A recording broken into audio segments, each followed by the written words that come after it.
Hey everyone, we just reviewed the original run of Avengers comics by Stan Lee and Jack Kirby.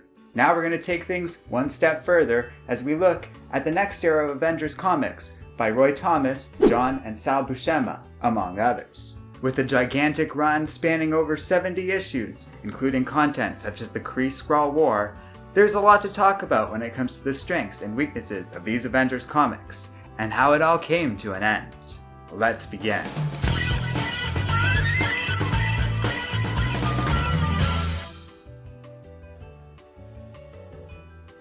When Stan Lee had left the writing duties of Avengers, Roy Thomas was chosen to take over.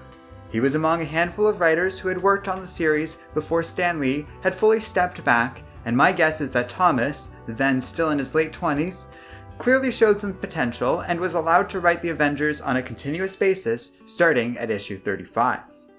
Thomas would continue to do so on a largely uninterrupted basis with the occasional guest writer, all the way to number 105, and to date, Roy Thomas has thus written more books of the core Avengers series than just about any writer, depending on how you look at these things. It's quite the achievement, but looking over Roy Thomas's run of Avengers books, I do have to say, on the whole, it makes sense why Marvel chose to stick with him for so long. Though it takes a little while for Thomas to really find a sense of what he wanted the Avengers to be. Once he got going, I really like his books. Bolstering this was the fact that he was regularly partnered with two excellent artists that bring his vision to life. Legendary figures in Marvel history, the brothers Sal and John Buschema. While Lee was deeply influential in establishing so much of the Avengers mythology right out of the gate, Thomas, in comparison, largely focused on developing this existing mythology and fleshing it out a little bit.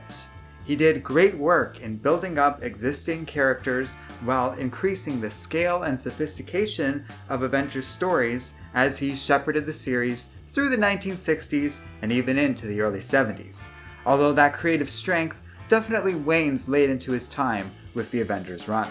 The Avengers followed the larger pattern of the comic book industry's transition from the Silver to the Bronze Age that was going on during this period. Reflecting this, the Avengers became more serious and ambitious, while also focusing on more culturally relevant and political issues. Similar to the Stan Lee Jack Kirby era, compared to what I usually read from comics published around this time period, the Avengers feel ahead of the game. The stories are fun and full of memorable moments, and personally I really like Thomas's particular blend of writing. The Kree Skrull War is a good example of how he tends to consistently operate. Thomas is able to increase the complexity of Avengers stories without compromising the fun or accessibility of the Stan Lee Jack Kirby era. As much as I like the initial run of Avengers comics, their biggest limitation is how much they were written to a younger audience. In contrast, I feel the Thomas Buschema era hits a greater balance in making these stories more complex without really compromising its all-ages nature. That really remains a core part of Avengers to this day. Development, in my eyes, is the key word to understanding Avengers books from this time period. Thomas didn't introduce a ton of characters, although there are a number of very notable exceptions to what I just said. The three that stand out are Black Knight, the Squadron Supreme, and the biggest name to emerge in all of this, Vision, another core member of the Avengers that is an integral part to this team's history. Though all of these characters are solid additions to the cast of Marvel as a whole, to varying degrees, what Thomas did best, rather than introducing new characters, was build up existing ones and developing their shared universe to a significant extent. A lot of key ideas really feel like they got firmed up in this time period, where Stan Lee's era largely just introduced these concepts, even stuff like Lee's subtle push towards a more diverse cast of superheroes. All these things were better realized here, especially that diversity thing, which was done through a series of Black Panther-led stories during the Thomas era. Similarly, Thomas brought on existing characters like the aforementioned Black Panther, along with the likes of Hercules. With Vision, these three would go on to be essential members of Avengers history, all the way up to present day. Early stories like the marriage between Wasp and Hank Pym, who had become Yellow Jacket during this era, I enjoyed a great deal too. This book is full of light moments that do a lot to set up this team's history, and a lot of early character development that is now baked into the identities of these heroes. It was pretty rare for me to open up any given comic from this time period and find myself disappointed. A random issue could have Black Panther going up against one of his villains, the Skrulls tricking the team into breaking up, or the Enchantress messing around with her usual villainy, and each time I found the books rewarding and worth reading. It's a nice, reliable quality that unfortunately we cannot expect throughout all Avengers comics. While I found some of the artwork early on a bit repetitive and stilted, much like Thomas's writing in those early days, once Thomas had found his footing and with him the Buschemas, it was so impressive the work they would put together. They managed to still show off cool imagery that almost lives up to the Jack Kirby era, all the while matching the fun and dramatic elements of Thomas's writing. Avengers books from this time could be fun, serious, imaginative, whatever the situation called for. I mention and throw a lot of credit towards John and Sal Buschema, both of whom very much stand out in Avengers history. But I don't want to discount the work of people like Gene Colan either. All told, this and the Stan Lee era encompass what I have come to think of as the true classic era of Avengers. The core part of the original series that established the team, its core members, a number of key moments in various characters' histories, all while feeling a little ahead of their time.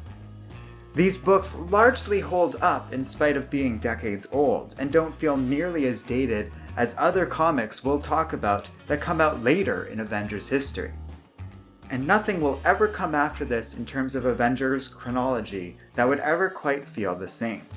Unfortunately, when it comes to the first volume of Avengers comics, rarely would those changes ultimately be for the better. In fact, I would go so far as to say it would be decades before the Avengers ever managed to top the Thomas Buschema era of comics.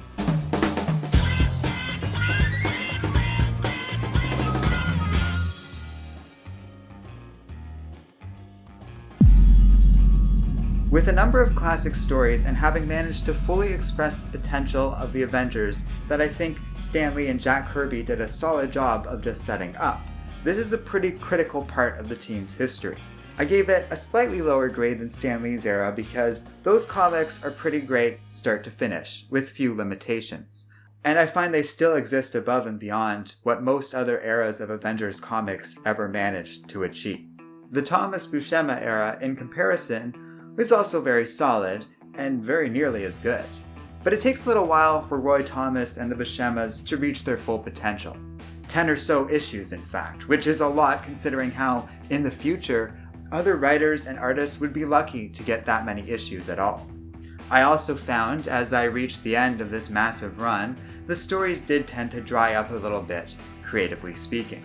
It's hard to fault Roy Thomas, but after 70 or so issues, and 6 years of writing Avengers comics, it did feel like he lost a little bit of energy in his work on this series. By the time we got to the 100th issue, I found the writing a little underwhelming.